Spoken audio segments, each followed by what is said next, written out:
हमारी और आपकी प्राइवेसी, निजता, सोशल मीडिया प्लेटफॉर्म पर हम जितना एक्टिव रहते हैं, लगातार हम एक वर्चुअल वर्ल्ड के साथ कम्युनिकेट कर रहे होते हैं, वहाँ हम सेफ हैं या नहीं ये जानते हैं कि नहीं? कई बार ये सवाल उठते रहे हैं और अब सुप्रीम कोर्ट ने व्हाट्सएप की प्राइवेसी पॉलिसी को लेकर मेटा को, जो उसकी कंपनी है, सख्त चेतावनी दी है। कोर्ट ने कहा कि तकनीकी कंपनियां भारत में रहकर नागरिकों की प्राइवेसी से खिलवाड़ नहीं कर सकती। अदालत ने यहां तक कह दिया कि अगर कंपनियां संविधान का पालन नहीं कर सकती हैं तो उन्हें देश छोड़ देना चाहिए।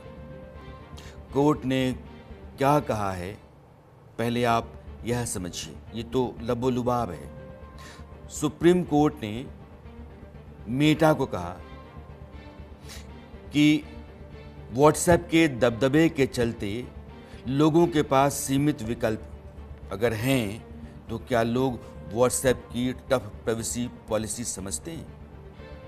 यूजर्स डेटा का इस्तेमाल गलत तरीके से हो रहा है।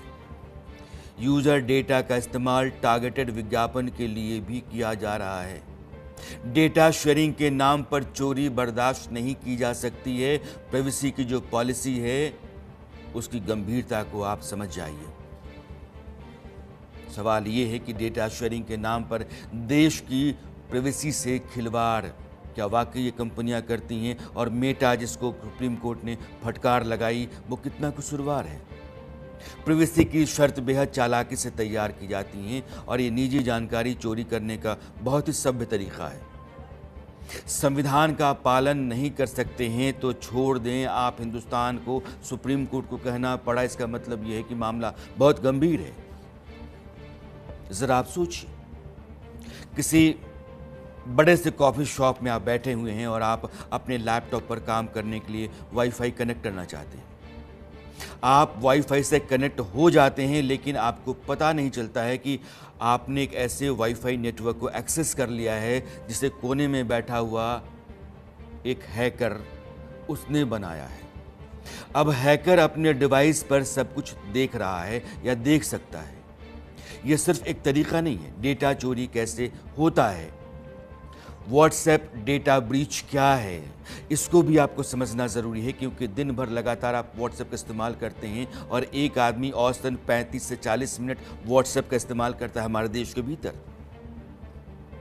16 नवंबर 2022 को 84 देशों में हड़कंप मचा। आपको याद होगा, नहीं याद होगा तो गूगल कर लीजिएगा।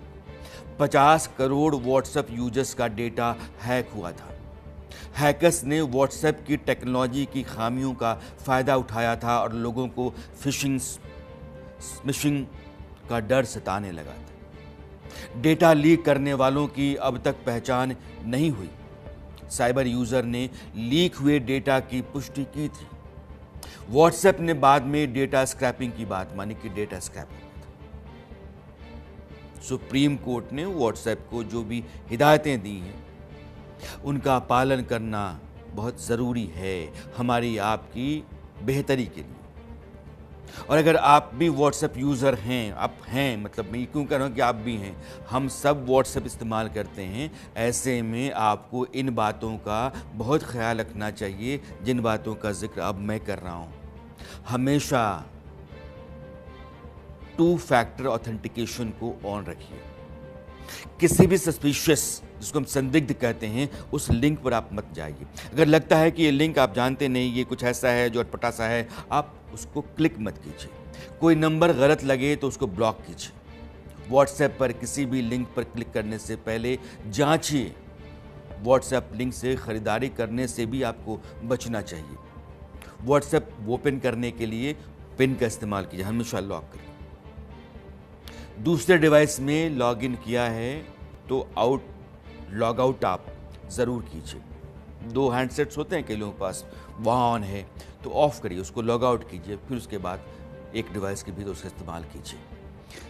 सुप्रीम कोर्ट ने जो कहा ये सिर्फ मेटा के लिए हिदायत नहीं है, बल्कि हम सभी भारतीयों के लिए भी सावधान रहने की ज़रूरत है, क्योंकि उसका डेटा जो है ब्रीच होता है। उस डेटा का इस्तेमाल हैकर्स भी कर सकते हैं, हमारे आपके खिलाफ कुछ लोग लगे होंगे वह भी कर सकते हैं और वो डेटा बाजार में भी जाता है।